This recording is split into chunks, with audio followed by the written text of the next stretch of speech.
kaklase? Handa na ba kayo makinig sa ating kwento ngayon?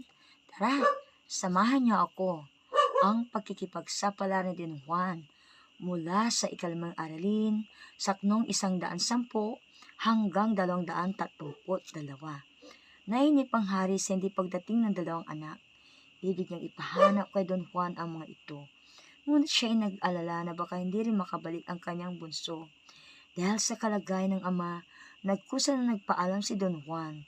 Labag man sa kalooban, lumuhan na lamang ang ama. Humingi ng bendisyon ang anak sa ama. Umalis si Don Juan na hindi gumamit ang kabayo at 5 tinapay na lamang ang baon niya. Sa kanyang paglalakbay ay hindi niya nakakalimutang magdasal.